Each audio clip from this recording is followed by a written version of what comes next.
All right, how's everybody doing today? Hotep, hey, this is Michael Imhotep, founder of the African History Network, host of the African History Network show. All right, share this broadcast on social media platforms. Give us a thumbs up, give us a heart, give us a like. Hope everybody's doing well today. So it is Monday, February 20th, 2023. And some of you all saw me on Faraji Muhammad's show, The Culture, today on the Black Star Media Network. And at the end of our discussion, I talked about my 12-week online course that I teach on Saturdays, Ancient Kemet, the Moors, and the Ma'afa, Understanding the Slavery in School. We deal with thousands of years of history and what leads up to the transatlantic slave trade taking place. Okay, it's been some time since I've done a overview or a preview of the actual content of the course. Now, a lot of people about the content of the course, and we have there's 250 slides in the class. I do a PowerPoint presentation. We have book references, articles, video clips. There's about 250 slides. There's probably about 60, 70 articles that we reference in the class. And this is a 12-week online course, okay, that I teach. Now, we can't start studying our history in slavery, even when we deal with the transatlantic slave trade. We can't start in 1619. I know the 1619 project is airing on the Hulu channel right now, but we can't start in 1619. We can't start in the 1440s. With the Portuguese getting involved in the transatlantic slave trade, and the Portuguese are the first ones involved in 1441 with Anton Gonzalez going into Mauritania. We have to understand the history chronologically, and this is something that we look at in the class. We look at this history chronologically, and we go through and look at thousands of years of history and see what actually leads to the transatlantic slave trade taking place. And then we look at the slavery here, of course, in this country that we call the United States of America. We have to understand the history chronologically and deal with the 800-year occupation of Europe by the Africans known as the Moors, who take the teachings from ancient Kemet, ancient Egypt, into the Iberian Peninsula, today known as Spain and Portugal. And it's going to be these teachings that the Moors take into Europe from the Nile Valley region of Africa. It's going to be these teachings that bring Europe out of the Dark Ages, okay? And then the next period that Europe enters into is called the Renaissance era, which is a period of new enlightenment. So we have to deal with the 800-year occupation of Europe by the Africans known as the Moors, who entered the Iberian Peninsula in 711 AD. This course not only deals with the transatlantic slave trade, but thousands of years of history that leads up to the transatlantic slave trade taking place. August 20th, 2019 marked the 400th year anniversary of those 20 and odd Africans or 20 and odd Negroes who came into Point Comfort, August 20th, 1619, in what would later be called the colony of Virginia. Now, this is on the White Lion pirate ship, which was an English pirate ship. And even though that did happen, August 20th, 1619 did happen, Africans were in the land we call the United States of America, going back at least 51,700 years. Okay. And we referenced the work from Dr. David Imhotep, who wrote the book, The First Americans Were Africans, Documented Evidence. And we look at a number of different archaeological discoveries as well in the class. We look at a number of different archaeological discoveries also. Now, August 20th, 2019 marked the 400th year anniversary of those 29 Africans who came into Point Comfort in what would later be the colony of Virginia. Okay, and they come into, it's actually Hampton, Virginia, that they come into. Now, this year was known as the year of return. 2019 was known as the year of return, as many African Americans were and continue to reconnect to Africa and travel to Ghana and other West African countries. When we discuss the transatlantic slave trade, we first have to understand that African people are the original people of North, Central, and South America. Okay, African people are the original people of North, Central, and South America. And we've been in the land that we call the United States of America going back at least 51,700 years. Now, this does not mean that the transatlantic slave trade did not happen. Yes, it did. We have to understand thousands of years of history that lead up to the transatlantic slave trade taking place. Okay, so I posted the link here on the thread of the broadcast. You can register for this 12-week online course. We do the sessions live. All the sessions are archived and recorded. You don't have to worry about not being in class while the session is going on or anything like that. Even after the 12-week online course is over with, a year from now, 2 years from now, you have full access. You can go watch the entire course. So visit our website, theafricanhistorynetwork.com, theafricanhistorynetwork.com, to register for this 12-week online course, Ancient Kemet, the Moors, and the Ma'afa, understanding the transatlantic slave trade, what they didn't teach you in school. You can also use this information with your children. I would say the content is PG-13. And I'll also share information with you how studying our history benefits our children and benefits us as a people, because there's studies that document this also. So recently we've seen attacks on the teaching of African American history and African history in public schools across the country, especially in a lot of these former Confederate states. Okay, we see the attacks going on against the Advanced Placement African American Studies course coming from the College Board, the attacks from Florida. I talked about this on the African History Network show on Sunday, February 19th, and I've been talking about this probably going back at least a month now, going back to January of 2023. College Board hits back at Florida's initial rejection of AP African American Studies course and admits it made mistakes in rollout. So we see these culture wars being played out. We see books being banned. We see Reverend Al Sharpton led a march in protest against Governor Ron DeSantis banning this Advanced Placement African American Studies course Wednesday, February 15, 2023. Okay, so we saw that take place. We've seen after Juneteenth became a federal holiday in 2021, signing the law became a federal holiday, we started seeing a lot more articles being written about Juneteenth. And this article here from the New York Times is a very interesting article. And most Americans know little or nothing about Juneteenth, poll finds. Most Americans know little or nothing about Juneteenth, poll finds. And in the article, it talks about 60% of Americans know little or nothing about Juneteenth. And be quite honest with you, a lot of the information that's floating around about Juneteenth, a lot of that is inaccurate. It wasn't the last day of slavery. There's a lot. The Emancipation Proclamation did not free the enslaved Africans. So there's a lot of misinformation floating around. We see attacks on teaching. We see attacks on having Black History Month in schools also because of these anti-critical race theory laws. So in 2022, we saw a lot of stories that dealt with how it's harder to celebrate Black History Month and teach it in schools that have these new laws, these new rules. This article here from Axios.com, new rules are limiting how teachers can teach Black History Month. New rules are limiting how teachers can teach Black History Month. And then we see stories about what I call slave lessons gone wrong, or stories about slavery gone wrong. This is an article from the USA Today, Mock Slave Auctions, Racist Lessons, How U.S. History Class Often Traumatizes, Dehumanizes Black Students. Okay, so you have this article here that's from 2021, and then this one, Republican state lawmakers want to punish schools that teach the 1619 Project. So we see these attacks on the 1619 Project.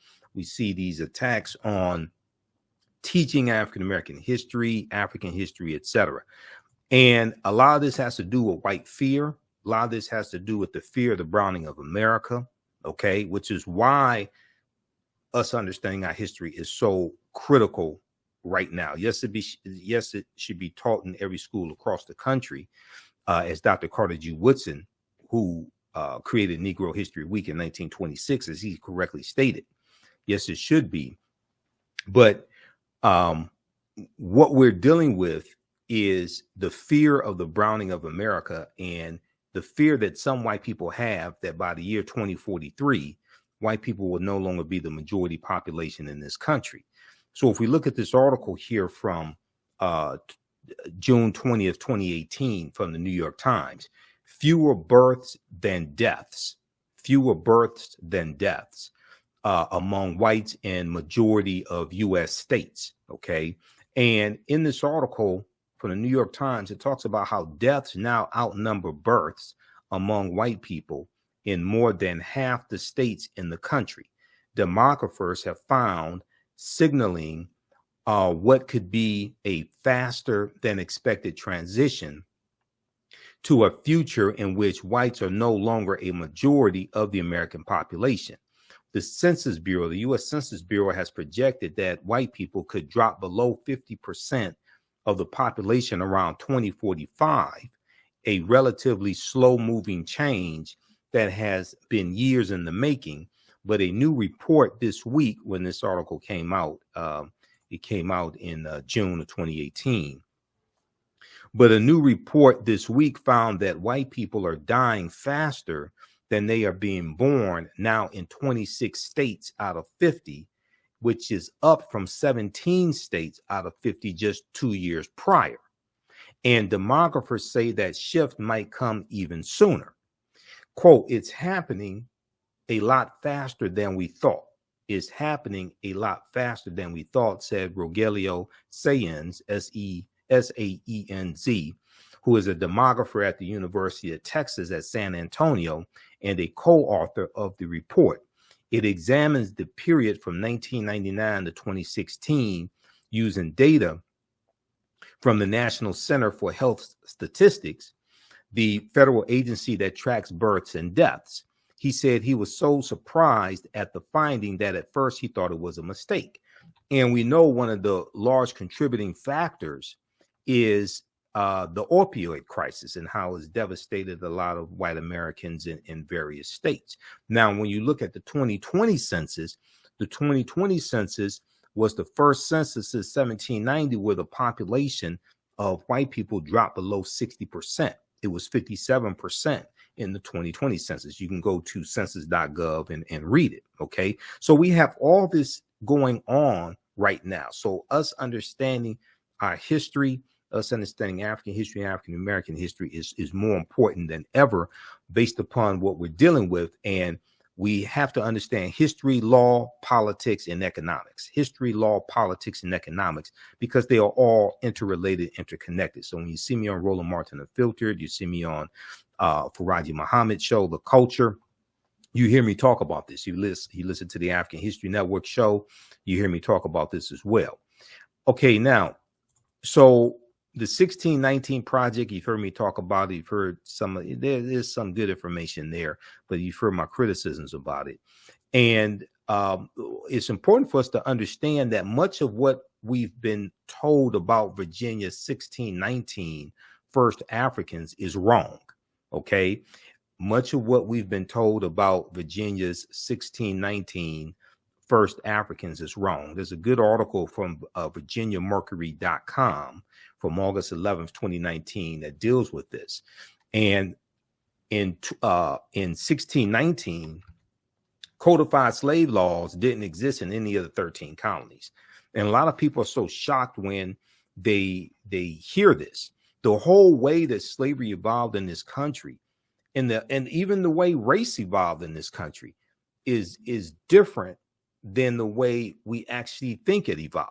Okay. I mean, that gets also in the Bacon's Rebellion, 1675, 1676, in the colony of Virginia, what happens after Bacon's Rebellion and the introduction of the term white in the colony of Virginia around 1681 to break up the alliance between enslaved Africans, free African Americans, poor whites, white indentured servants, things of this nature. That all comes to a head in Bacon's Rebellion, where you have this rebellion of 500, about 500 people of different races, different statuses, some enslaved Africans, some white indentured servants, etc. And they burned down the town of Jamestown, Virginia in 1676 because they were all being exploited on the tobacco plantations in Virginia, and they realized that they had a common enemy. They were being exploited by the ruling elite. Okay, this is Bacon's Rebellion. Then you go to 1705 and the Virginia Slave Codes of 1705, which is going to become a model, and other colonies are going to adopt these slave codes. And the Virginia Slave Codes of 1705 make a distinction between Negroes and Moors. So you get into this, you start dealing with a deep understanding of history, and you start seeing how all this evolves, and nationalities and status, and start seeing how all of this evolves. Okay, so the way this history actually happens is much different than the way we think it happens. So the way we talk it, I like this type of information. Like on the broadcast. Okay, continue here. And we have the link here in the thread of the broadcast where you can register for this 12-week online course. It's on sale $80, regularly $130. Ancient Kemet, the Moors, and the Ma'afa, understanding the transatlantic slave trade, what they teach you in school. All right, now, Africans were in South Carolina in 1526, 93 years before Virginia. Okay, now this is not talked about a lot. We focus on 1619, and I have to tell people, you know, they say we first came to these shores 1619. No, we were here thousands of years before that. But even if you just look during the transatlantic slave trade, the Spanish were taking Africans into the territory we call South Carolina in 1526. Okay, now this is something we deal with all this in the class because we go through and look at this history chronologically. So these are all slides from the course that I teach, that I put together. I'm a historian that studied history 32 years. I put together this curriculum as well as the second class that I teach, which is from the Civil War to the Civil Rights Movement and Black Power, 1800 to 1968, which goes through and goes deep into looking at that 168-year period of history and analyzing what happened to us also after slavery ended. Okay, now before 1619, there was 1526, the mystery of the first enslaved Africans in what became the United States. There's a good article from Washington Post, September 7th, 2019, September 7th, 2019, that deals with this history. 1526 is not talked about a lot, okay? And you had those Africans, there's going to be an uprising, they're going to overthrow their oppressors, and they're going to run away. And it's believed they went to live with Native Americans. So it was the Spanish tried to set up the settlement, but it was a failed settlement. Now, Spanish explorers brought 100 African slaves to a doomed settlement in South Carolina or Georgia. Within weeks, the subjugated revolted, then vanished. Maybe that's why they don't want us to know about 1526, because those Africans overthrew their oppressors. So maybe that's why that's not talked about a lot. But that's 93 years before Jamestown, Virginia. And then in 1513, Juan Ponce de Leon, the Spanish conquistador, comes into Florida, and he has an African with him named Juan Garrido. Juan Garrido was born in West Africa around 1480. And Juan Garrido is probably the first African we know of by name, in this land that we call the United States of America, or what Native Americans call Turtle Island.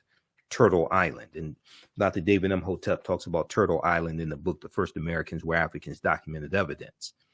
Okay, so we look at different African, some different African civilizations, ancient African civilizations like ancient Nubia, and we look at African empires besides Egypt that Europeans and Arabs tried to claim as their own. One of them is ancient Nubia, okay, or Ta-Nehisi, which existed from about 4500 BC to 500 AD. And Nubia is the mother of ancient Kemet. Nubia is the mother of ancient Kemet or ancient Egypt, okay, because and Abyssinia or Ethiopia is the grandmother. So to understand ancient Kemet, ancient Egypt, you have to understand Nubia and understand Ethiopia. Now, ancient Nubia or Ta-Seti or Ta-Nehesi, also known as Kush, which was more of a region. Kush was more of a region than a kingdom. And some of that also depends upon which period of time you're talking about as well. But ancient Nubia was a region along the Nile River located in northern Sudan and southern Egypt or southern Kemet. Okay. And today, the lower portion of Egypt and the upper portion of the Sudan, that is where Nubia was. Okay. The geographical demarcations that we see in on the map that we see in Africa, the 54 African nations, those largely come from the Berlin Conference of 1884 and 1885. Okay. The Berlin Conference, the conference to divide Africa. There's a good article that I referenced, the interview that I did with Professor James Small, and we talked about, I think it was in the interview where we talked about the Woman King. There was a good there's a good article from thought.co, okay, and it's on the Berlin Conference. This one right here, the Berlin Conference to divide Africa, the colonization of the continent by European powers. This article is from June 30th, 2019. And it goes in, deals with some of the history of these 14 European nations having this conference in Berlin, Germany. And they carve up Africa into colonies. Okay, they carve up Africa into colonies. This is one of the ways how Great Britain got so much territory in Africa from the Berlin Conference also. Okay, so check this out. This deals with the Berlin Conference of 1884 and 1885. There was no African representation at the Berlin Conference. Okay, there was no African representation at the Berlin Conference. These were all Europeans. Now, it was, so when we look at Nubia, it was home to some of Africa's earliest kingdoms, known for rich deposits of gold. Nubia was a major trading port for luxury goods that came from sub-Saharan Africa, such as incense, ivory, and ebony. The first monarchy of recorded history was established in Nubia. The Nubians were also known for their exceptional archery skills that provided the military strength for their rulers. Kings of Nubia ultimately conquered and ruled Egypt for about a century, for about 100 years. Monuments still stand in modern Egypt and Sudan at the sites where Nubian rulers built cities, temples, and royal pyramids. Now, also, there are twice as many, when we look at the Sudan today, there are twice as many pyramids in the Sudan as there are in Egypt. Okay, there are over 200 pyramids in the Sudan. Okay, there are twice as many in the Sudan as there are in Egypt, because the Sudan, Nubia, was the mother of ancient Kemet.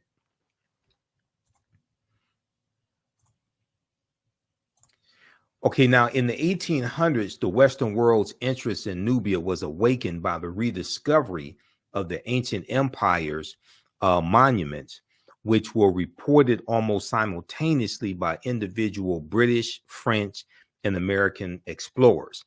Many of them found it difficult to credit indigenous Africans for building such a civilization.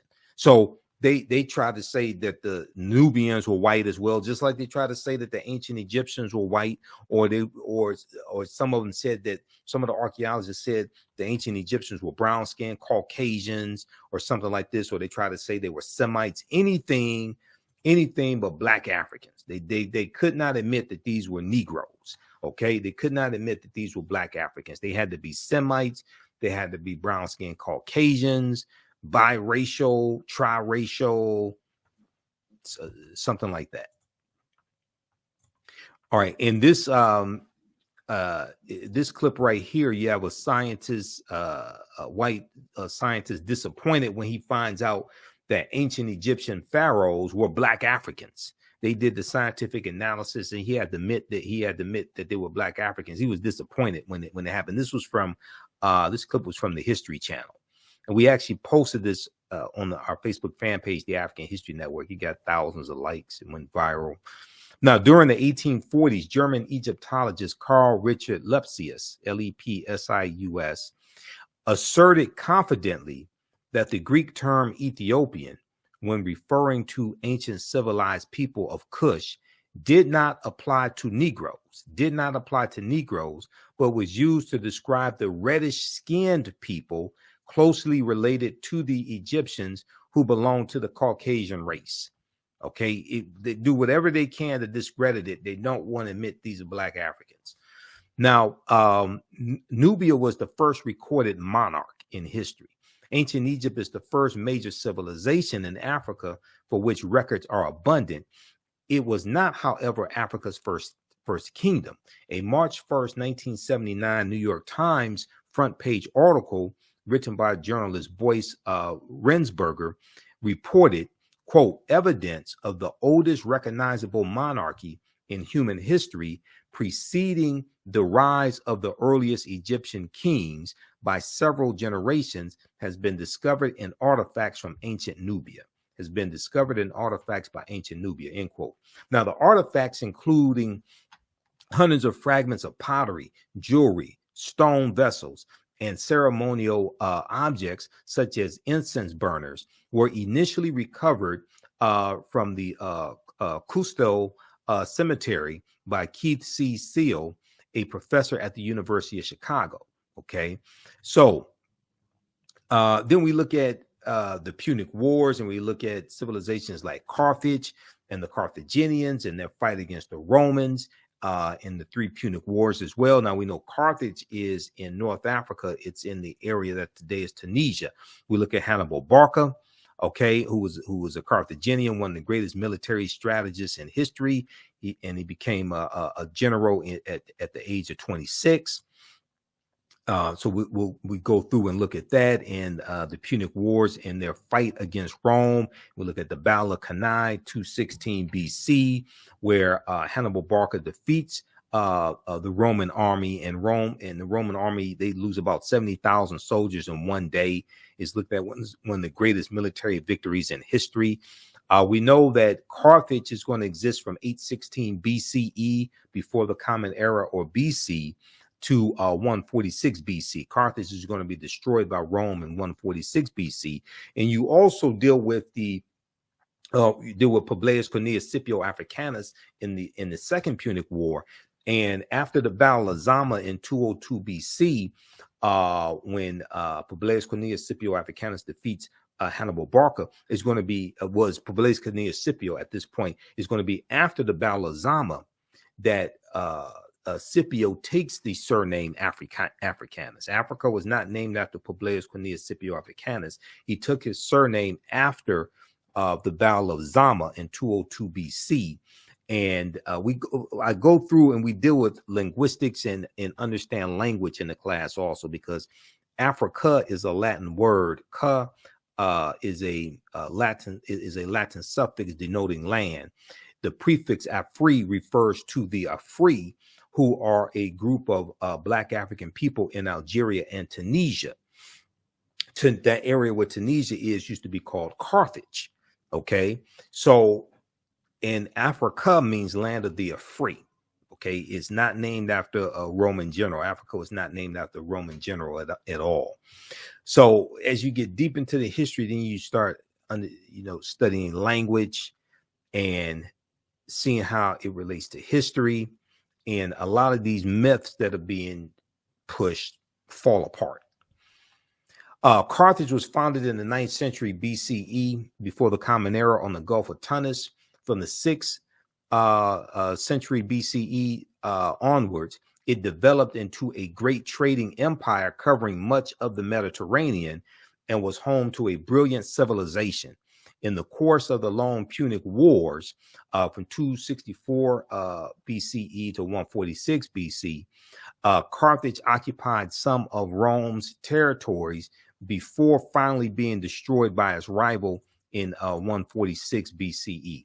Now, in his book, World's Great Men of Color, Volume 1, history scholar J.A. Rogers asserts that the Carthaginians were descendants of the Phoenicians, a Negroid people, and that, in fact, until the rise of the doctrine of white superiority. Now, this is extremely important because on the History Channel in 2016, they had a series called Barbarians Rising, and I watched it, Barbarians Rising, and it dealt with 700 years of invasions in the Roman Empire, okay, leading to the fall of the Roman Empire in 476 AD, when the western portion, I should say the fall of the western portion of the Roman Empire, 476 AD, when the Vandals and the Visigoths crushed the western portion of the Roman Empire.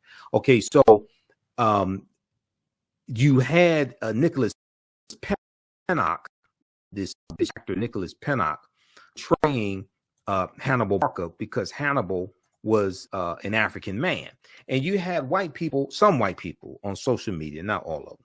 Yeah, some white people losing their minds saying that the History Channel was lying and that Hannibal was white and the Carthaginians were white, things of this nature. This is because of these lies that have been told. And Carthage is one of those African empires that Europeans tried to claim as their own. No, these were Black African people. These are descendants of the Phoenicians.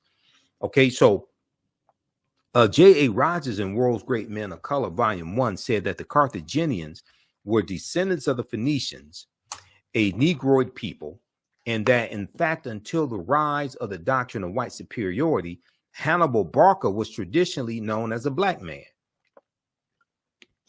Now, some people may be confused. They may be thinking about Hannibal on the A-Team with B.A. Baracus and the Face Man and Murdoch or something like that. They may be thinking of George Papard as Hannibal, or they may be thinking of Hannibal Lecter or something. No, but no, Hannibal Barca was Black African. He was not a European. Okay, now today, many encyclopedias classify the Carthaginians as whites or Semites, but ancient Greek and Roman eyewitness accounts paint a different picture. The indigenous peoples of Carthage were called the Afars, A-F-E-R-S, the Afars. Ancient Roman poet Virgil, in his poem Mortem, speaks of a woman from the Afar or Afra race, okay, of the Afar. From the Afar, A-F-E-R, Afar or Afra race, A-F-R-A, and he says of her, and all her figure proves her native land. Her hair was curly, thick her lips, and dark her color. Now, in Library of History book 20, Greek historian Diodorus mentions a Greek lieutenant named Agathocles who defeated a people in the area of present-day Tunisia in North Africa, present-day Tunisia, who were the same hue as the Ethiopians. Now, yes, Europeans also try to say that Ethiopians were white, and when Emperor Menelik II defeated the Italians at the Battle of Adwa in March of 1896, the Italians told the world that the Ethiopians were white because they didn't want the world to know that they were defeated by these African people. So when you go research the Battle of Adwa, March 1896, you see that the Italians were embarrassed. So they lied and said the Ethiopians were white. And, you know, some years ago when I was doing research on the mythology of Andromeda and Cassiopeia. There are two constellations named Andromeda and Cassiopeia, but they're named after mythological African women.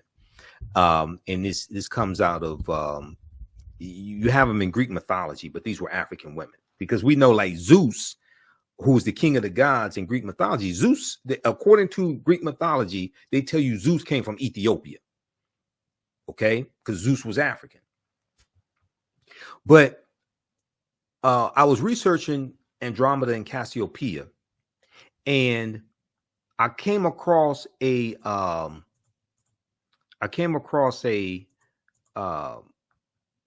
painting that dealt with this mythology, and the painting depicted the king of Ethiopia as being a Greek, as being European,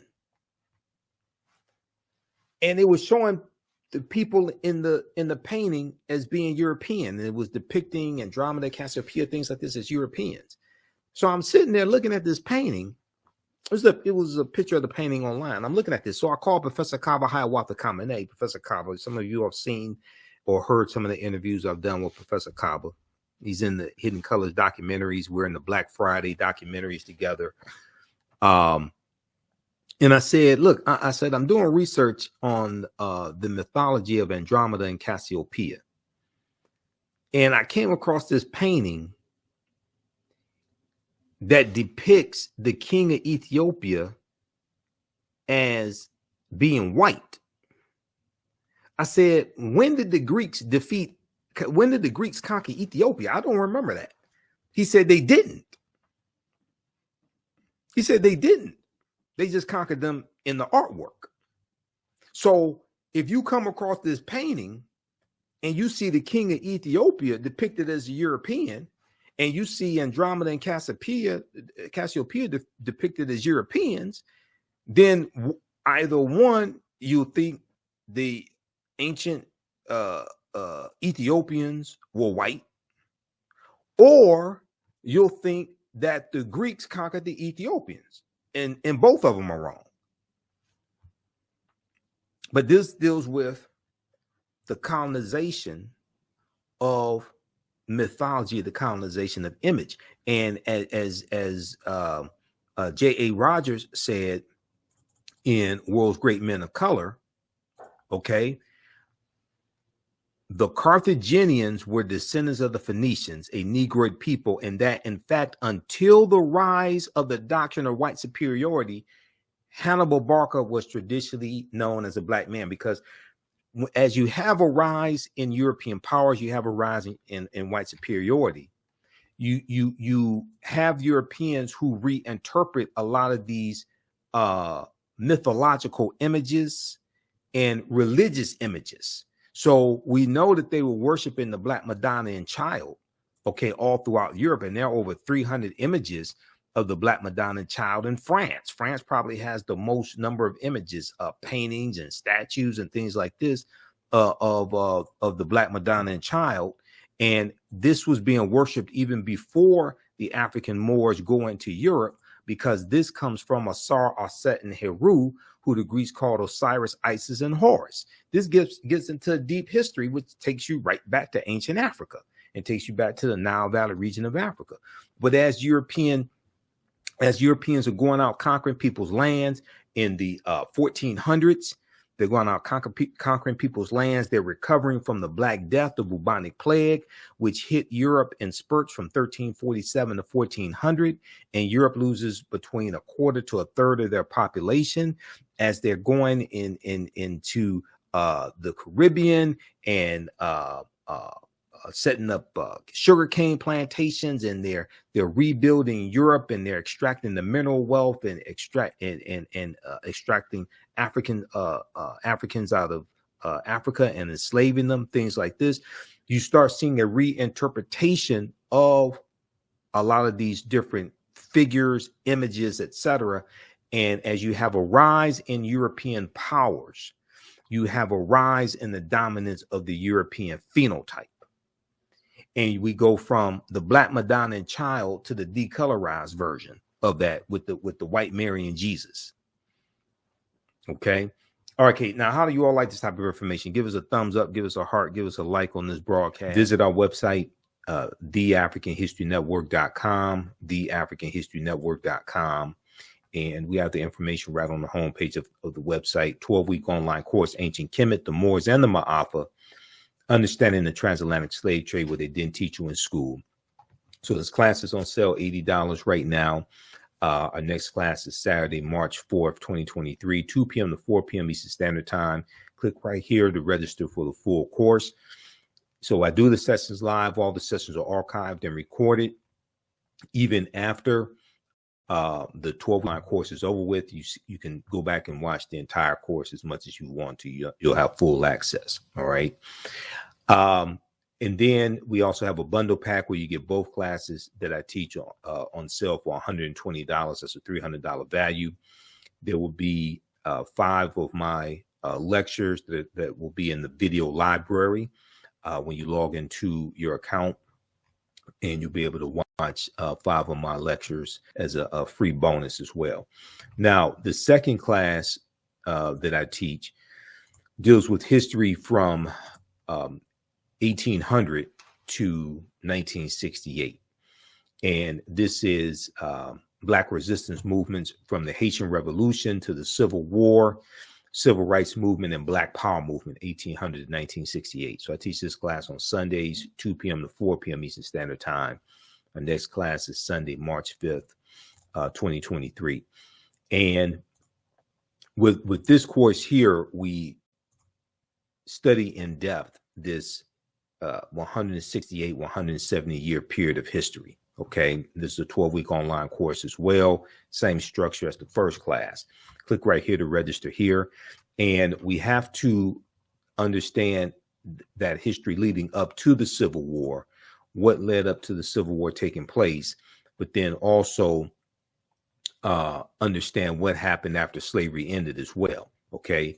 And this helps us understand how we got to where we are today. What were the laws and policies? That were put in place to put us in the predicament that we're in today? All right, let's continue. And we definitely appreciate your support, because this helps finance the African History Network. This helps support the African History Network. It helps us keep broadcasting the radio show, do the research, pay some of the bills, etc., because it takes a lot to do all of this. Okay, so how do you all like this type of information? Give us a thumbs up, give us a heart, give us a like on the broadcast. You can post your comments here also. Are you learning anything from this class, from this class overview? Okay, so we have Carthage. Europeans try to claim Carthage for themselves also, and we deal with Carthage in the class. And the Punic Wars, we talk about Numidia also, which existed from about 202 BC to 46 BC, because we go through and we'll look at different African civilizations. We'll go through and look at a chronology of thousands of years of history. Now, Numidia was another great Black Berber Libyan nation in northern Algeria during the time of the Romans and Carthaginians. It began as a sovereign state and later alienated and later alternated status between a Roman province and a Roman client state.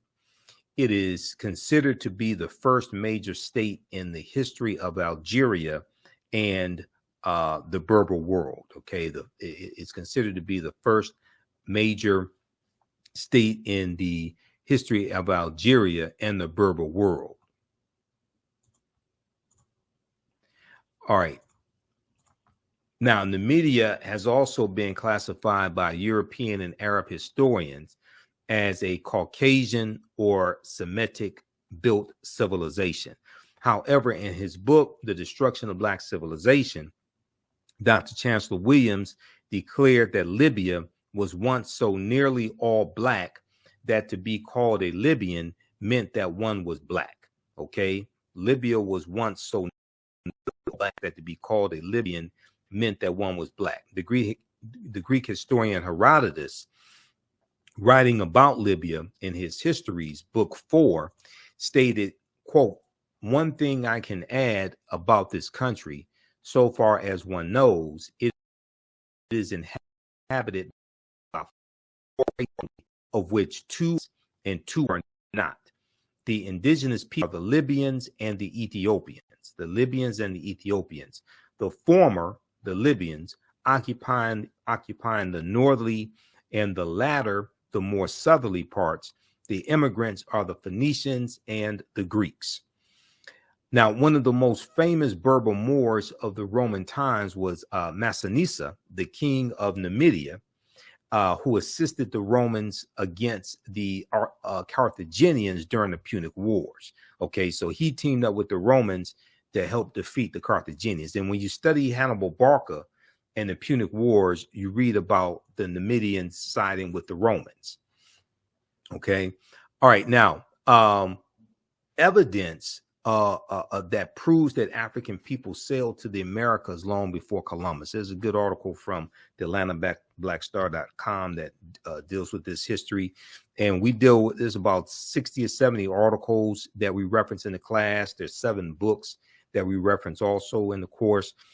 You don't have to buy any of these books to follow along. I use the books as reference, and we scan the pages and show you the text on the screen. But we can look at from Christopher Columbus himself, because Columbus kept a diary. According to renowned American historian and linguist Leo Weiner of Harvard University, one of the strongest pieces of evidence to support the fact that African people or Black people sailed to America before Christopher Columbus was a journal entry from Columbus himself. In Leo Weiner's book, Africa and the Discovery of America,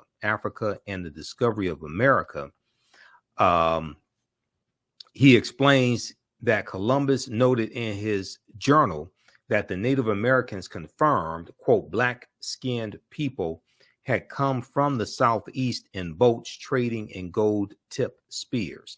Black-skinned people had come from the southeast in boats trading in gold-tipped spears.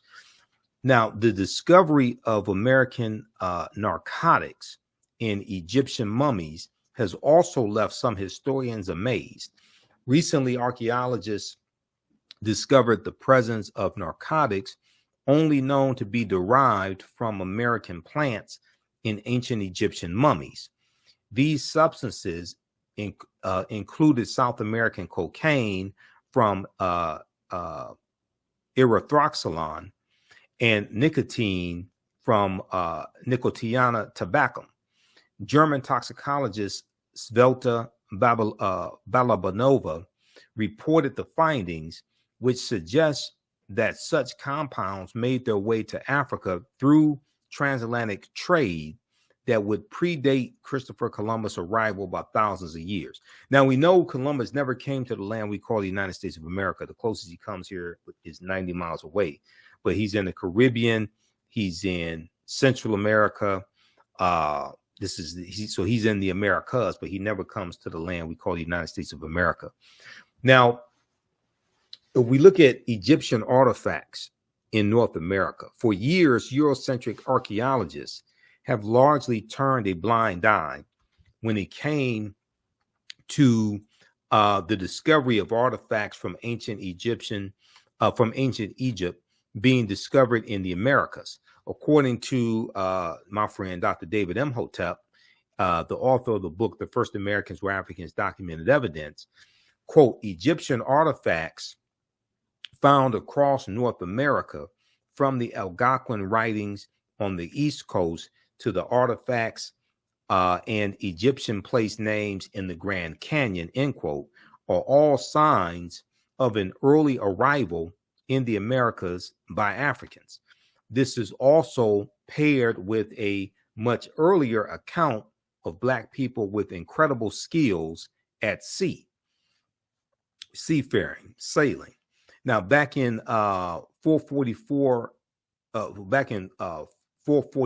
BC, the Greek historian Herodotus wrote of King Ramses III leading a team of Africans at sea with astounding seafaring and navigational skills. Together, both accounts would point to African sailing over to the New World before Columbus. So we deal with the Olmec heads in Mexico, in Central America, and who were the Olmecs. Also, we go through, once again, we go throughout thousands of years of history, look at these different civilizations. Dr. David Imhotep in The First Americans Were Africans talks about the Mandinka Egyptian Olmec connection. He said, quote, a major ethnic group among the ancient Egyptian Nubians were the Manding people, an original Niger Congo homeland in the general vicinity of the Upper Nile Valley is probably as good a hypothesis as for the origin of the Manding. The Proto-Manding migration had to have taken place during the African Aqualithic period. That was a wet period in Africa that lasted thousands of years at a time when the Sahara was fertile and had river systems and Great Lakes. The Nile flowed west across the Sahara and emptied into the Atlantic Ocean during very ancient times. This would have enabled East Africans direct access to the Atlantic Ocean. The longer route would be to sail to the Nile River, to the Mediterranean Sea, and then head west to the Atlantic Ocean. When the Manding reached Central America and began mixing with the local population, they were labeled Olmecs.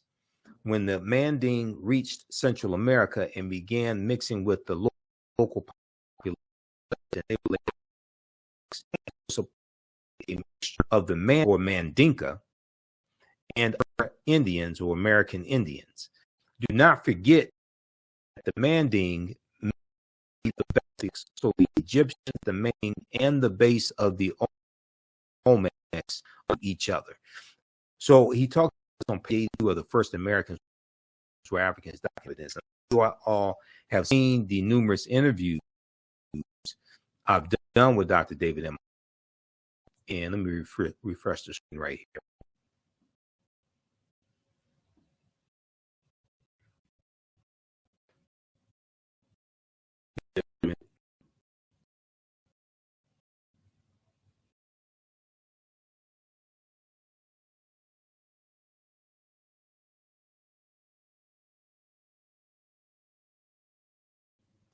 Okay, we're back. I had to refresh the screen there. Okay, so can everybody, you all should be able to hear me okay?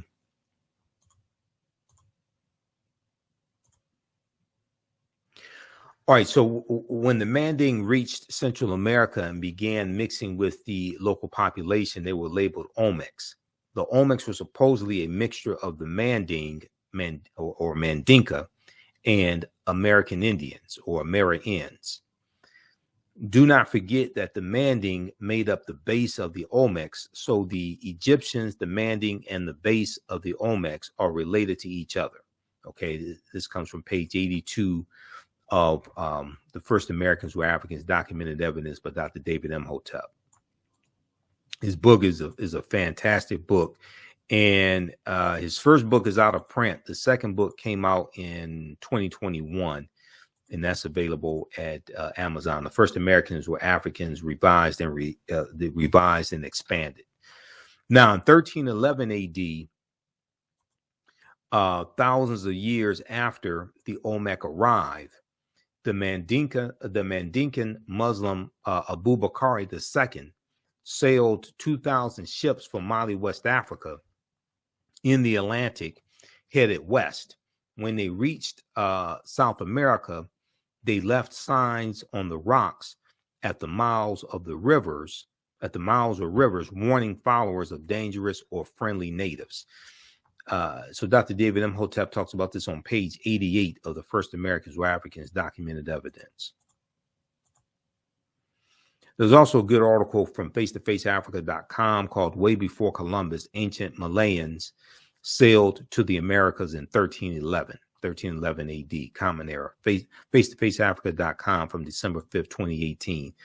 In this article, It says, according to a number of sources, Abubakar II, Mansa, which means king, Mansa of the Mali Empire in the 14th century, led Malayan sailors to the Americas, specifically present-day Brazil, almost 200 years before Christopher Columbus arrived. Abubakar II ruled what was arguably the richest and largest empire on earth, covering nearly all of West Africa. The BBC reported in the article, Africa's Great Explorer, which came out December 13th, the year 2000, on the saga of Abubakar II. He left with 2,000 boats, by Malayan scholar Gausu Diawara. Notes, Abubakar wanted to find out whether the Atlantic Ocean, like the great river Niger that swept through Mali, had another bank. He had traveled extensively throughout and outside of the African continent, already owning most of the continent.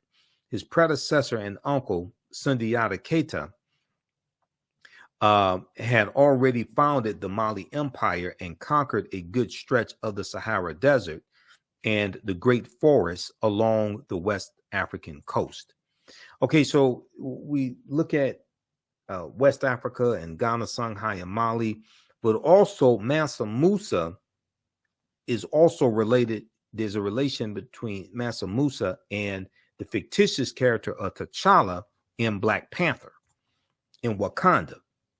Now, there's a good article from history.com, the official website of the History Channel, that talks about this, okay? Because we deal with the film Black Panther in the course, because Black Panther relates to African history, African culture, African language, African spiritual systems. There are 11 different African cultures that are infused into the film Black Panther. Ruth Carter, who was the costume designer, she studied African cultures for 6 months. Okay, Ruth Carter, who won an Oscar for her costume designing for the film Black Panther.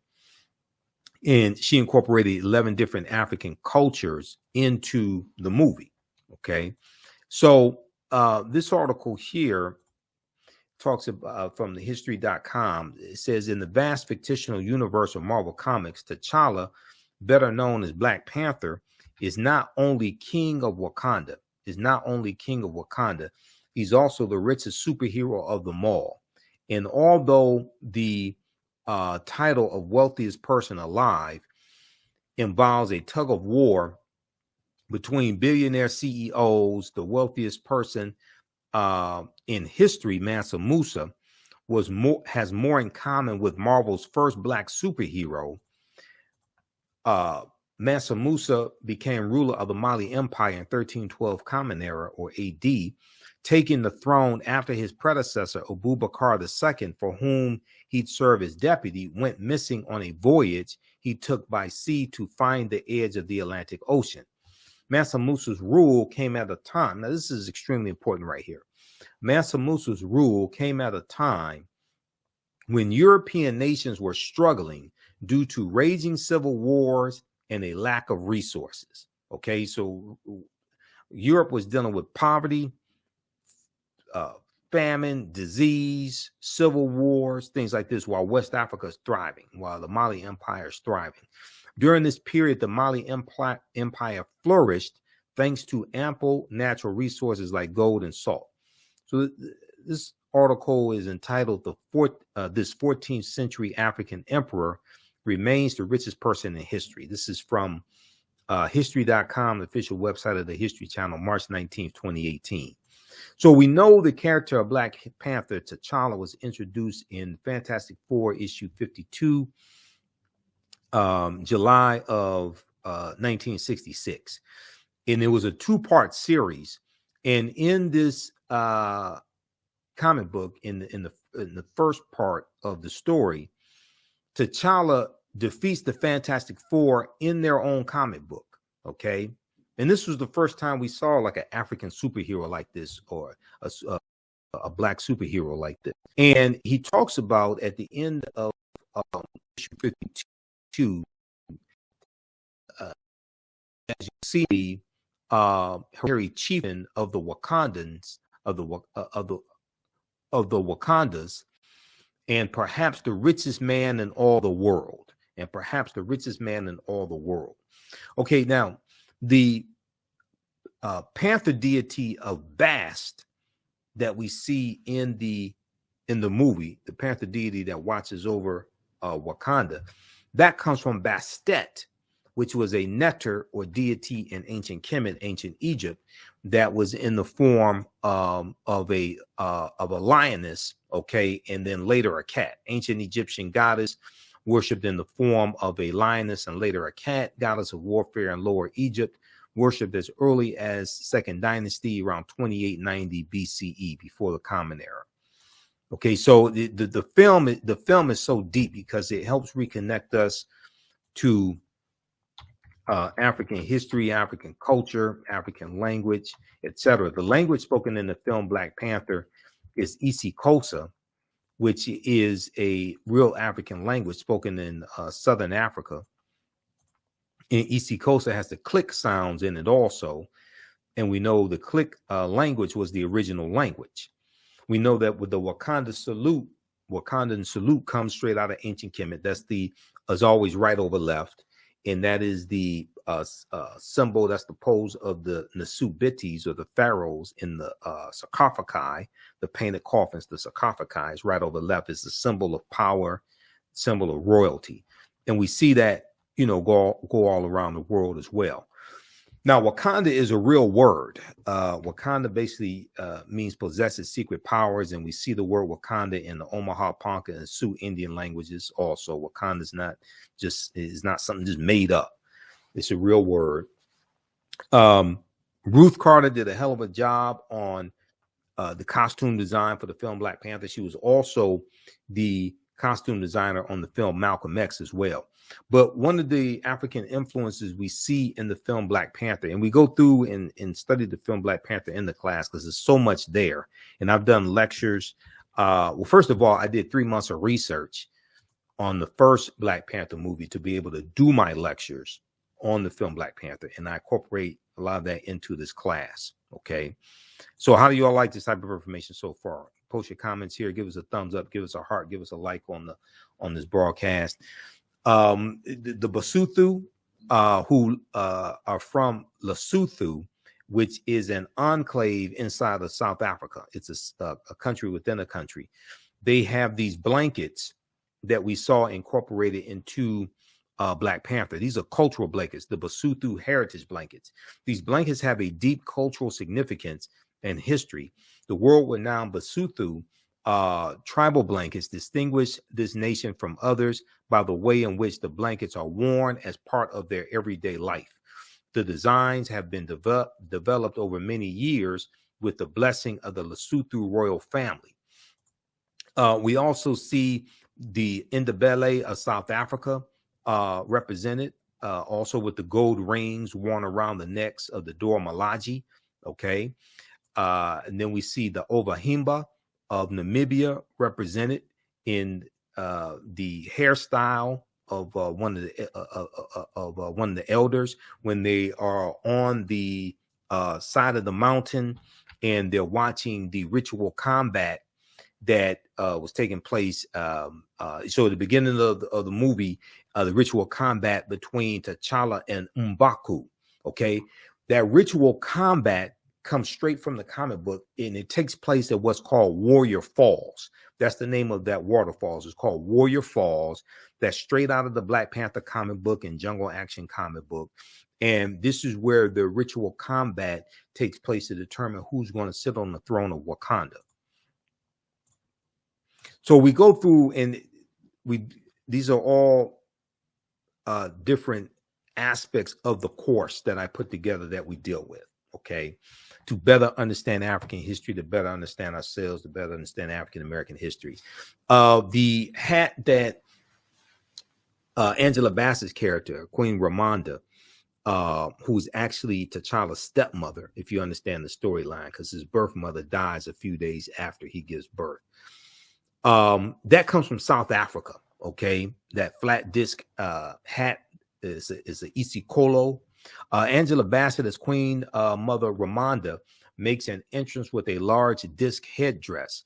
In most of her scenes, she wears a smaller version of the hat, which Ruth Carter borrowed from Zulu culture.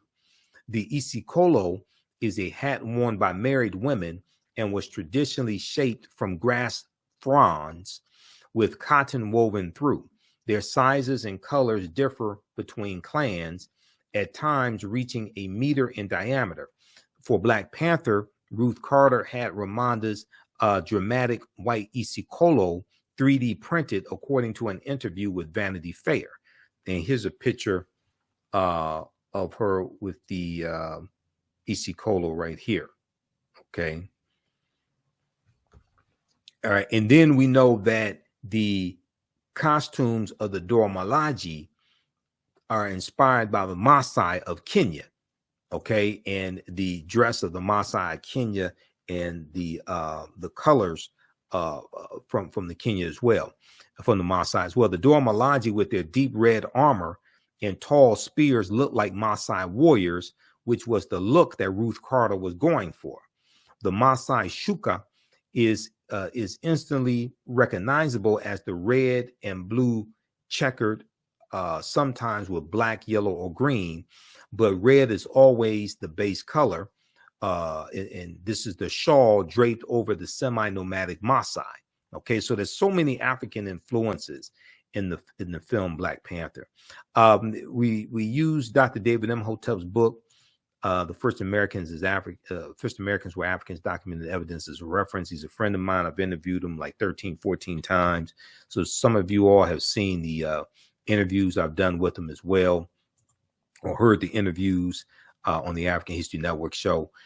Page 14 of his book deals with a discovery made in Allendale County, South Carolina in 2004 by Dr. Albert Goodyear. And they found 13 different types of evidence that thoroughly documented African presence in the Americas, dating back at least 51,700 years ago. They found artifacts, architecture, campsites, carvings, Egyptian writings, footprints in lava, genetic M174D haploid groups dealing with DNA and genetics, linguistics, paintings, skulls, skeletons, structures, and tools. They found 13 different types of evidence documenting an African presence in the land we call the United States of America, dating back at least 51,700 years ago. Now, his book is backed up by 713 footnotes and 7 peer-reviewed articles as well. And we know peer-reviewed articles is the height of academia. So these Africans were the Khoisan, who have the oldest DNA on the planet. They're the short-statured Africans. They go all around the world. They're the ancestors to the Ainu and Atwa, and they were here also. This is Dr. Albert Goodyear. He's a white archaeologist from the University of South Carolina. This article from ScienceDaily.com in November 18, 2004, entitled New Evidence Puts Man in North America 50,000 Years Ago. This talks about his discovery. Okay, ScienceDaily.com, they have all type of archaeological discoveries, scientific discoveries, etc. there. So the Khoisan, in an October 2012 genetic study published in Science magazine, it found that the Khoisan in Southern Africa are the oldest ethnic group of modern humans, the oldest ethnic group of modern humans, with their ancestral line originating about 100,000 years ago. The Khoisan, formerly called by the derogatory term Bushmen, are genetically unique, and no other currently known population has separated so early from our common modern human ancestor, according to the report. Now, here are a couple of Khoisan sisters, also a couple of Khoisan African women. Now, the Khoisan live mainly in southern Africa in territories spanning Botswana, Namibia, Angola, Zambia, Zimbabwe, and South Africa. They are largely divided into 2 groups: hunters and gatherers, known as the Sans people, and keepers of the livestock, known as the Khoikhoi. The Khoisan languages include the distinctive click sounds that aren't found in the languages of their neighbors. There's a good article from AtlantaBlackStar.com called 5 Ethnic Groups That Prove the First Humans Were Black. Okay, so when we look at this land historically, there were 1 million mounds in this land. And yes, Native Americans built some of those mounds, but Africans also built them as well. At least 10,000 years ago, during the African Aqualithic period, the mound builders of Africa, the Proto-Manding, were building habitation mounds to live upon even before the Manding built their mounds along the Niger River. These Proto-Saharan people also built dams, boats, and mounds to escape the waters in case of flooding. There are also large erections formerly called Native American mounds, now known to be African mounds, that are shaped like pyramids that are found across North America. The largest ones surviving today are in the Mississippi Valley. The largest of all was the Cahokia Mound, that's in East Illinois, Cahokia, near the area where the Mississippi and Missouri rivers converge. Now, Cyrus Thomas, director of the Eastern Mound Division of the Smithsonian Institute's Bureau of Ethnology in 1881, said, quote, distinct from the American Indians, there was a race of mound builders in America distinct from the American Indians. Now, there were 1 million, end quote, there were 1 million Indian mounds in North America. Today, there are only about 100,000. If you read pages 71 through 74, the first Americans were Africans, documented evidence by Dr. David Imhotep. He talks about these mounds. So we go through and look at all this history. We look at this history chronologically, thousands of years of history. We also look at archaeological discovery. So in our class on Saturday, our next class on Saturday, we're going to look at some archaeological discoveries. Class 2 and 3 will look at archaeological discoveries. This is a big one that came out in June 2017 that blew everybody away. Visit our website, theafricanhistorynetwork.com, theafricanhistorynetwork.com. And we have the information right on the homepage of the website. 12-week online course, Ancient Kemet, the Moors, and the Ma'afa, Understanding the Transatlantic Slave Trade, what they didn't teach you in school. So this class is on sale, $80 right now. Our next class is Saturday, March 4th, 2023, 2 p.m. to 4 p.m. Eastern Standard Time. Click right here to register for the full course. So I do the sessions live. All the sessions are archived and recorded. Even after the 12-line course is over with, you can go back and watch the entire course as much as you want to. You'll have full access. All right. And then we also have a bundle pack where you get both classes that I teach on sale for $120. That's a $300 value. There will be 5 of my lectures that will be in the video library when you log into your account, and you'll be able to watch 5 of my lectures as a free bonus as well. Now, the second class that I teach deals with history from 1800 to 1968. And this is Black resistance movements from the Haitian Revolution to the Civil War, Civil Rights Movement, and Black Power Movement, 1800 to 1968. So I teach this class on Sundays, 2 p.m. to 4 p.m. Eastern Standard Time. Our next class is Sunday, March 5th, 2023. And with this course here, we study in depth this 168, 170 year period of history. Okay, this is a 12-week online course as well. Same structure as the first class. Click right here to register here. And we have to understand that history leading up to the Civil War, what led up to the Civil War taking place, but then also understand what happened after slavery ended as well. Okay, and this helps us understand how we got to where we are today. What were the laws and policies? That were put in place to put us in the predicament that we're in today? So this archaeological discovery came out and it blew away the archaeological world. We're older than we thought. New find pushes human origin back 100,000 years. This is from NBCnews.com. June 7th, 2017. June 7th, 2017. Modern humans evolved much earlier than previously thought, researchers reported on Wednesday. New discoveries at a rich site in Morocco show modern humans were hunting and probably cooking game animals 300,000 years ago. 100 have believed until now. Okay. Until now. So this is over 100,000 years earlier than the discovery in Ethiopia that dates back about 195,000 years ago.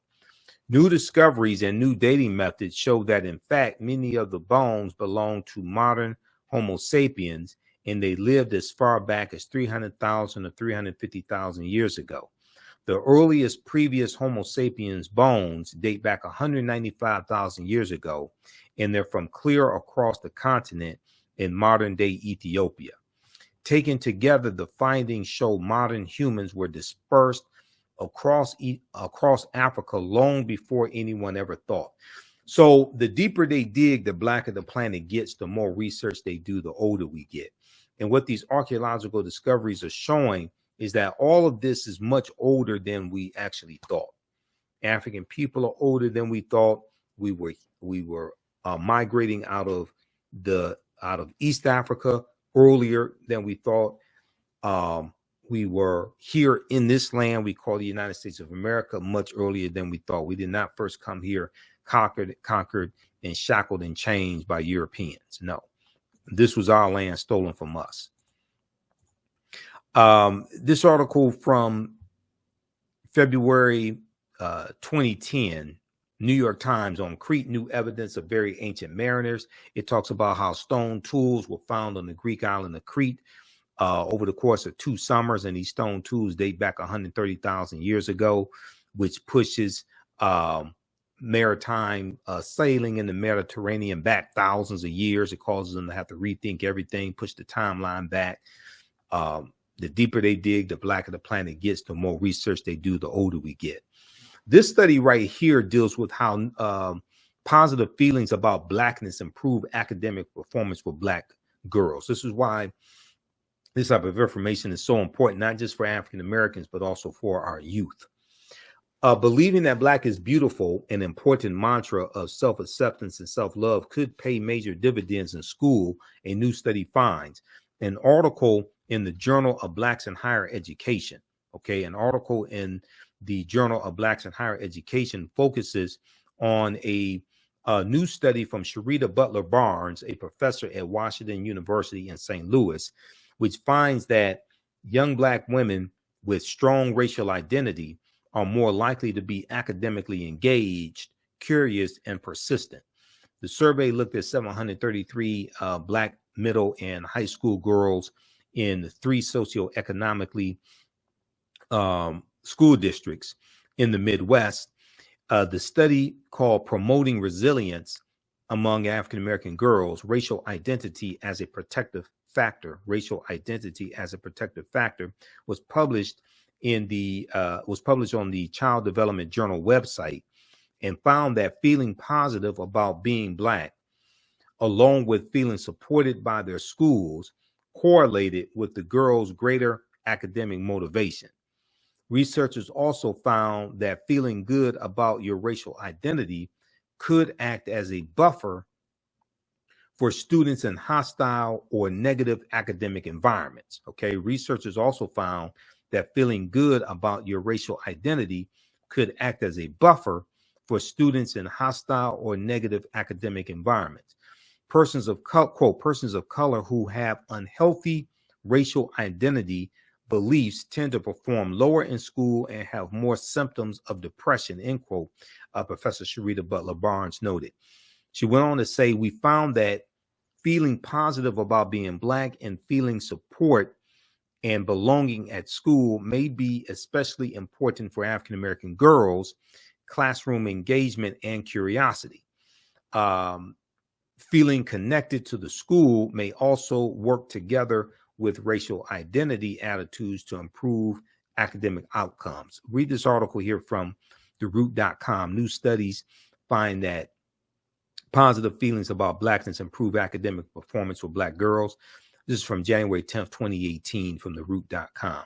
Now, this article here from blackamericaweb.com from 2012, this dealt with how, this dealt with a study that showed how TV watching kills Black boys' self-esteem.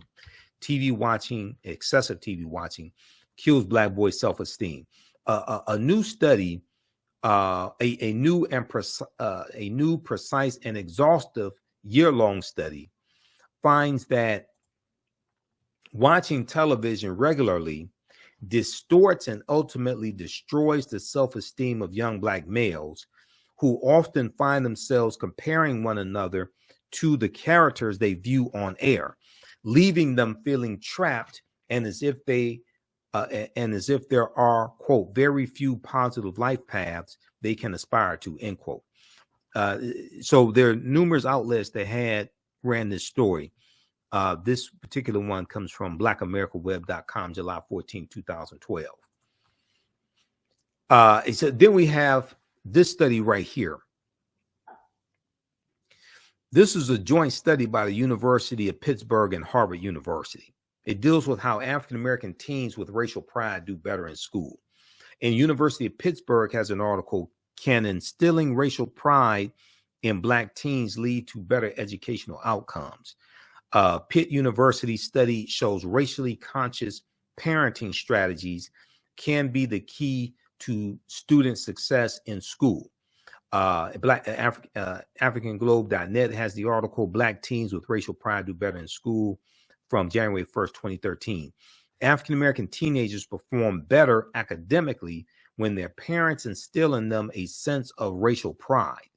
A new study by the University of Pittsburgh and Harvard University, Harvard University, shows that when parents use racial socialization, such as talking to their children or engaging in activities that promote feelings of racial knowledge, pride, and connection, it offsets racial discrimination's potentially negative impact on students' academic development. Maybe this is why you have these anti-critical race theory laws, and they're attacking teaching African-American history, African-American studies, etc. And they may not say that you can't teach it, but when they put laws in place, anti-critical race theory laws in place that are very ambiguous, it causes a fear among teachers where they oftentimes don't know what can be taught. So they will shy away from certain topics or avoid or not teach a lot of this history in the first place, because there's a fear from some people of us knowing the truth, and there's a fear of their children knowing the truth as well. So we also deal with the influence of Africa, especially ancient Kemet, here in the United States. The Washington Monument is an ancient African symbol called a tekken. There are about 1,200 tekkenu all throughout ancient Kemet. Today, there are less than 12. And you have 3 that are in London. You have London, England, New York City, and Paris, France. There's a good article called Cleopatra's Needle, how 3 ancient Egyptian obelisks ended up in New York City, London, and Paris, France. And the tekken, or the obelisk, that comes from the story of Asar, Aset, and Heru, who the Greeks called Osiris, Isis, and Horus. There were approximately 1,200 tekkenu built in ancient Kemet, but only about a dozen are found in Egypt today. Many of the tekkenu removed from Egypt are now in Istanbul, Turkey, London, England, Paris, France, Berlin, Germany, New York, Rome, Italy, Vatican City, and elsewhere throughout the world. The tekkenu are now called obelisks by their new owners, and few know their origin or that they symbolize the resurrection of the African king Asar, who the Greeks called Osiris. Tony Browder talks about this on page 17 of Egypt on the Potomac. This is one of the books we use in the class also. Once again, you don't have to buy any of these books, but we use them as reference. And I do scan the pages, so we show you the page on the screen. Now, the word Mason is derived from the Latin words mass and sun. Mason means child of light and expresses the desire to pursue light, which is a metaphor for the sun, which symbolizes knowledge. Okay, let's continue here, which symbolizes knowledge. So for eons, light was symbolized with knowledge and darkness was symbolized with ignorance. So when you talk about Europe being in the Dark Ages, it was referred to as a period of ignorance and raging civil wars and famine, things of this nature. All right, let's continue. Okay, so the term child of light or sons and daughters of light was first used to identify students who had completed 42 years of study in the temples of ancient Kemet. Many Masonic temples were modeled after the temples of Kemet, places where light or knowledge was imparted in a series of steps or degrees. So the concept of going to a liberal arts college, that comes out of ancient Africa as well. And George G.M. James talks about this in the book Stolen Legacy. And he talks about the 7 liberal arts in the concept of getting your credentials in going to an institution of higher learning and getting your credentials in a series of steps, in a series of degrees, associate's degree, bachelor's degree, master's degree, PhD. That comes out of the Nile Valley region of Africa also. Read Egypt on the Potomac by Tony Browder, pages 18 to 32. He talks about this. Now, Masonic temples are considered houses of learning or temples of learning. The term Mason or child of light is a direct reference to the highest degree of the Kemetic education system. The 33 degrees of instruction within Freemasonry represent a fraction, just a fraction of the 360 degrees of instruction that comprised the Kemetic system of education. Yet with less than 10% of the wisdom of ancient Kemet, Freemasons have held positions of influence and power throughout the world for over 200 years. Okay, read page 33. So we also look at things like why is Christmas celebrated on December 25th, because nowhere in the biblical text does it state that Yeshua or Jesus was born on December 25th. We look at the origins of Santa Claus coming from Sinterklaas, which is celebrated amongst the Dutch and, you know, in the Netherlands, and they have the celebration of Sinterklaas and Zwarte Piet. Zwarte Piet means Black Pete, and Zwarte Piet was a Moor in this mythology. And they have the parade beginning in early November, going throughout the Netherlands, and they commemorate Sinterklaas and Zwarte Piet coming from Spain into the Netherlands. All right, coming from Spain. Well, Spain is where the Moors going in 711 AD, led by General Tariq ibn Ziyad, going to the Iberian Peninsula. Okay, so Spain is very important. Now, who were the Moors? The Moors' ancestors were known as the Garamantes. These were a Black African people living throughout North Africa. Hannibal Barca was Garamanti, as well as St. Augustine. The Moors, according to George G.M. James in the book Stolen Legacy, were the custodians of the ancient Egyptian mystery system. These teachings will bring Europe out of the Dark Ages. These teachings will bring Europe out of the Dark Ages. Now, the word Moor is derived from the Greek word moros, which literally means black or a very dark color. The Romans adopted this word and called them Mari, M-A-U-R-I, Mari. The Mari were a Northwest African people who were very dark-skinned. The Romans will refer to the region of Northwest Africa as Mauritania, Mauritania is Latin and means the land of the black-skinned people. You'll also see the term Marish. Now, the Romans would later adopt the word as a reference for the black-skinned inhabitants they encountered in Africa. Golden Age of the Moor, edited by Dr. Ivan Van Sertima, is another book that we use in the class. And if you look at pages 527 and 187, you'll see references for that information. Okay, so we go through and we look at some of the history of the Moors also. Renoko Rashidi had a really good article for AtlantaBlackStar.com called Moors, Saints, Knights, and Kings, the African Presence in Medieval and Renaissance Europe. We use 2 of Renoko's books in the class. This is one of the books here. This is Black Star, the African Presence in Early Europe. Okay, Black Star, the African Presence in Early Europe. This is one of the books we use. And it deals with the history of the Moors in Europe.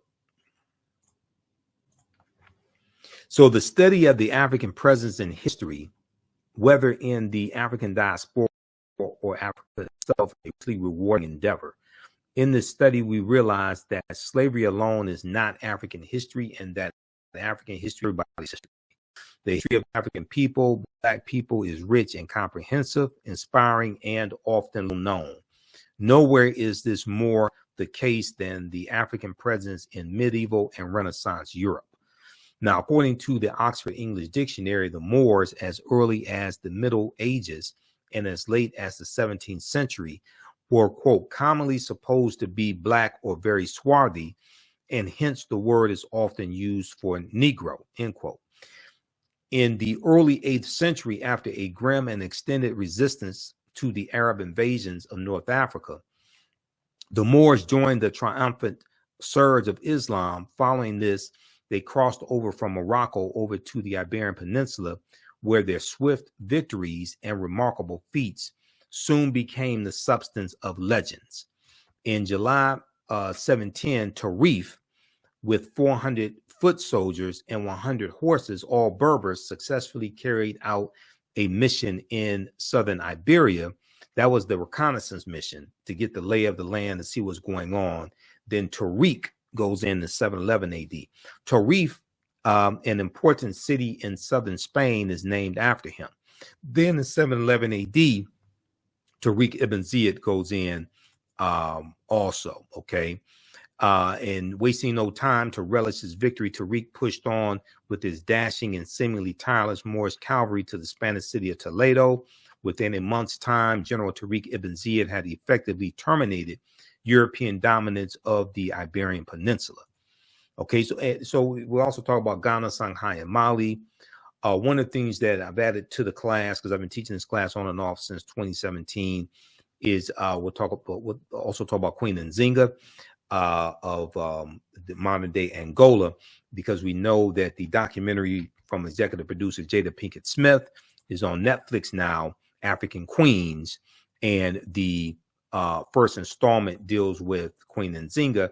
And one of my teachers, Professor James Small, was a consultant on the series.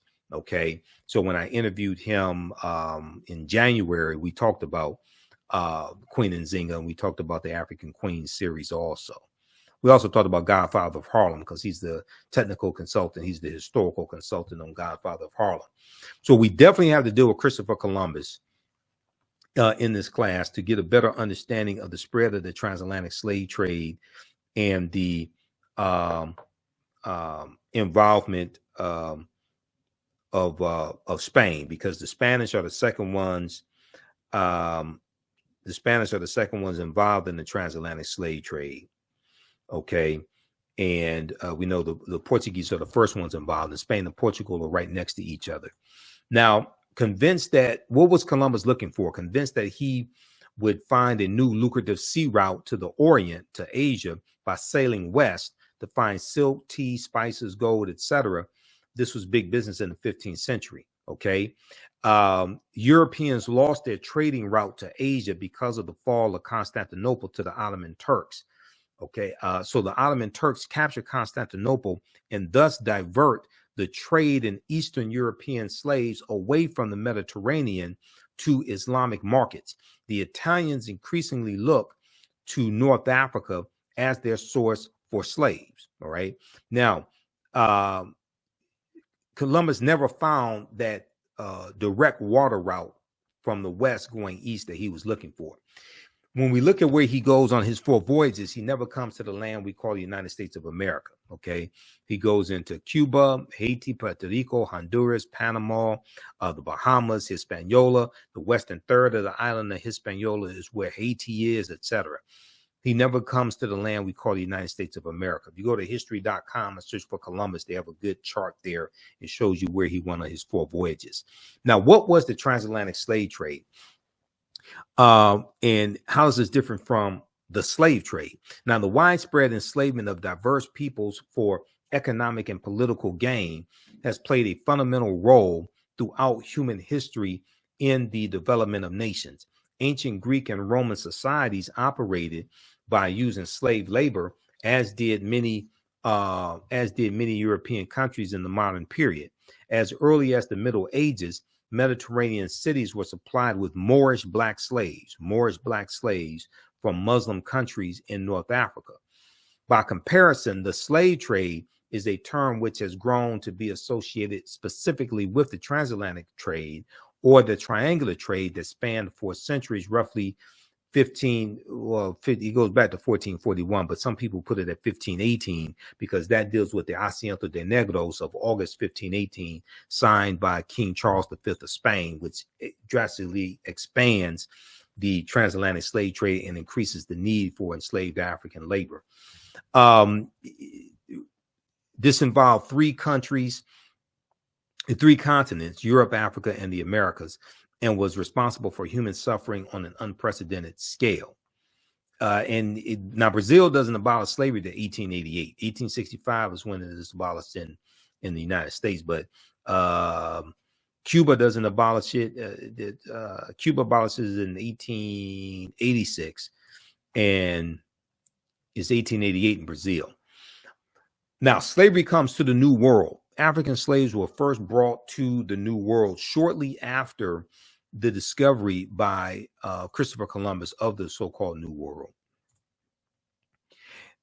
Legend has it that one slave was included in his original crew and that they could be found on Hispaniola, the island of Hispaniola, a site of present-day Haiti, as early as 1501.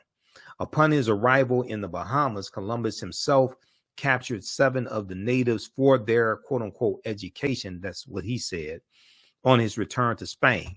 However, the slave trade proper only began in 1518 when the first African cargo direct from Africa landed in the West Indies. This is after the Asiento de Negros.